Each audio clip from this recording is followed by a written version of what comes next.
Kepa Amuchastegui presenta de George Orwell 1984, 57, La guerra, una impostura.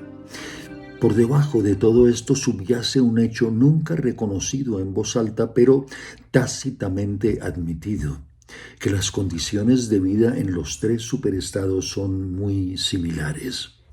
En Oceanía, la ideología predominante se denomina Sousing.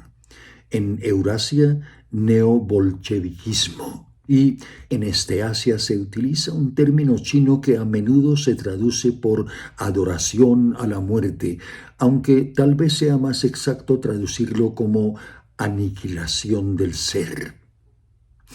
Al ciudadano de Oceanía no se le permite conocer los principios de las otras dos ideologías y se le enseña a execrarlas como si fuesen bárbaros ataques a la moralidad y el sentido común. En realidad, apenas hay diferencias entre ellas y los sistemas sociales que propugnan son idénticos. En los tres casos encontramos la misma estructura piramidal, la misma adoración a un líder semidivino y la misma economía basada exclusivamente en la guerra constante. De ello se deduce que los tres superestados no solo no pueden conquistarse unos a otros, sino que además no obtendrían la menor ventaja de hacerlo.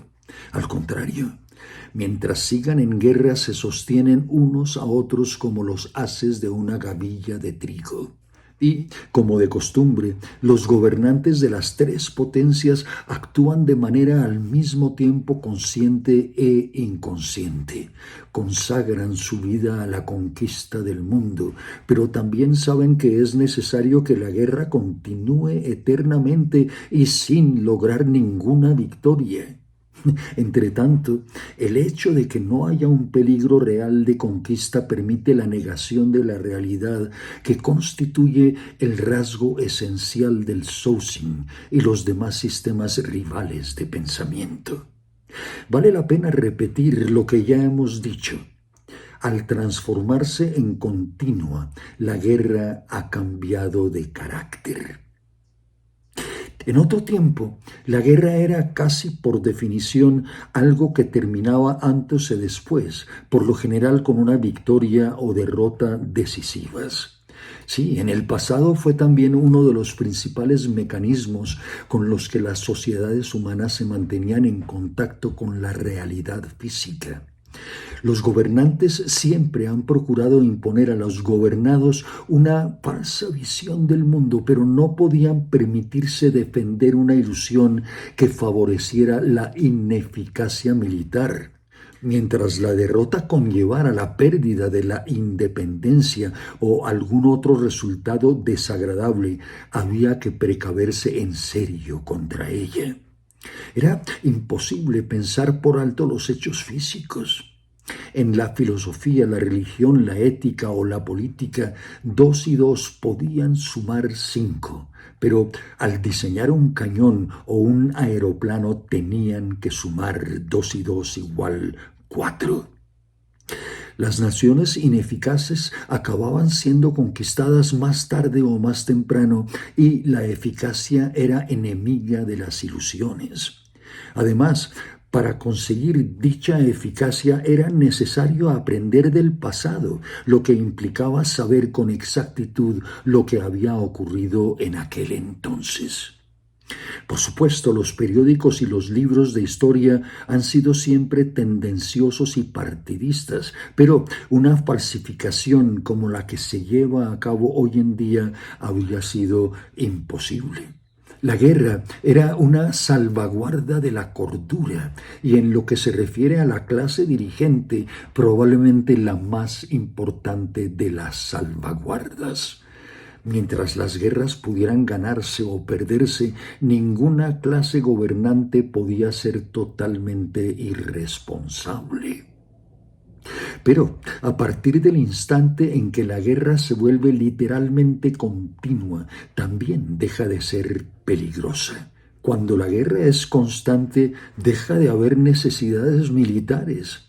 El progreso técnico puede interrumpirse y es posible negar o pasar por alto los hechos más palpables. Como hemos visto, sigue habiendo investigación que podríamos denominar científica con propósitos bélicos, pero se trata de una especie de ensoñación y su falta de resultados carece de importancia. La eficacia, incluso militar, ha dejado de ser necesaria. Lo único eficaz en Oceanía es la policía del pensamiento. Dado que los tres superestados son inconquistables, cada uno de ellos es en realidad un universo separado en el que puede llevarse a la práctica con seguridad casi cualquier perversión del pensamiento. La realidad solo ejerce su presión sobre las necesidades de la vida diaria: comer, beber, buscar ropa y cobijo, no ingerir veneno ni saltar por la ventana de un edificio alto y otras cosas por el estilo. Sigue habiendo diferencias entre la vida y la muerte y entre el placer y el dolor físico, pero nada más. Aislado de cualquier contacto con el mundo exterior y con el pasado, el ciudadano de Oceanía es como un hombre en el espacio interestelar que ignora cómo ir arriba o abajo. Los gobernantes de un estado semejante ejercen un poder absoluto como no conocieron los faraones ni los césares. Tienen la obligación de impedir que sus seguidores mueran de hambre en números tan grandes que pudiera resultar escandaloso, y deben mantenerse al ínfimo nivel de técnica militar de sus rivales, pero una vez alcanzado ese mínimo, deben retorcer la realidad y darle la forma que se les antoje. La guerra, por tanto, si la juzgamos por los patrones de las guerras anteriores, no es más que una impostura. Recuerda a los combates entre algunos rumiantes cuyos cuernos están en ángulo para que no puedan hacerse daño. Pero que sea irreal no significa que carezca de sentido. Claro que no. Sirve para consumir el exceso de bienes consumibles y ayuda a conservar el particular ambiente mental necesario para el mantenimiento de una sociedad jerárquica. Se comprende así que la guerra sea un asunto puramente interno. En el pasado, las clases dirigentes de todos los países, por más que pudieran reconocer sus intereses comunes y limitasen la capacidad destructiva de la guerra, no dejaban de luchar entre sí, y el vencedor siempre saqueaba al vencido. En nuestros días ya no combaten. La guerra la lleva a cabo cada grupo gobernante contra sus propios gobernados, y el objetivo de la guerra no es hacer o impedir conquistas territoriales, sino conservar intacta la estructura de la sociedad. La misma palabra guerra, por tanto, se ha vuelto equívoca. Probablemente sea acertado afirmar que al convertirse en continua, la guerra ha dejado de existir. La peculiar presión que ejerció sobre las personas desde el Neolítico hasta principios del siglo XX ha desaparecido y se ha sustituido por algo muy diferente. El efecto es muy similar a si los tres superestados, en lugar de combatir entre sí, hubiesen acordado una paz perpetua a fin de vivir inviolables en el interior de sus fronteras. Pero en ese caso cada uno de ellos sería un universo contenido en sí mismo, libre para siempre de la atemperante influencia del peligro exterior. Ese y no otro, aunque la mayoría de los miembros del partido lo entiendan solo de manera muy superficial, es el significado último del eslogan del partido: la guerra es la paz. ¿Te gustó lo que escuchaste? Suscríbete a mi canal www.youtube.com/@quepamo.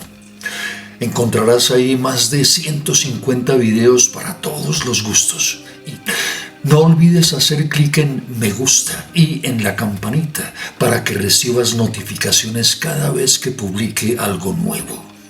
Recuerda, ya puedes convertirte en miembro de mi canal, es decir, en patrocinador mío. Es muy fácil. Entra a mi canal. Ahí arriba hay una pestaña que dice unirse. Dale clic y escoge el plan que prefieras. Eso es todo.